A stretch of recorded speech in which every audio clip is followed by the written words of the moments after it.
In the previous section, we discussed about the project and we also went through the project structure. In this section, we'll be discussing about the HTML and CSS of the project.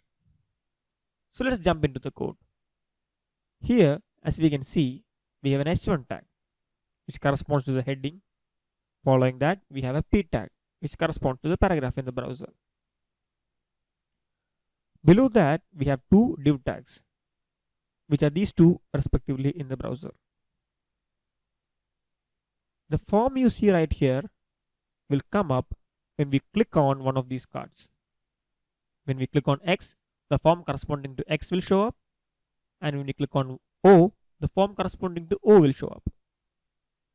And after that, we have the button called as Let's Play here. The image that we see for X and O are added via CSS. For class X, we add the image like this. Similarly, for class O, we add the image like this.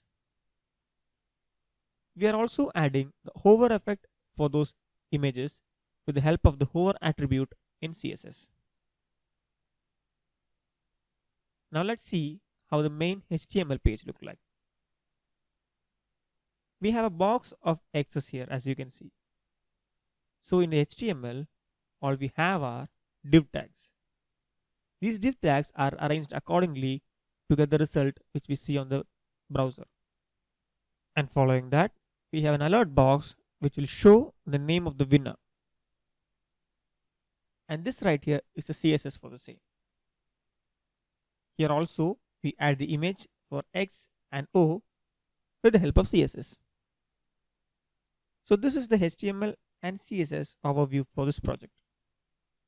In the coming section, we will be actually writing the Jquery code to implement the functionality of the whole game, which will include taking the input of the user's name for both of the user and validating those inputs on click of the Let's Play button. Following that, we will go and implement the actual logic of the game, which will determine the winner. Thank you.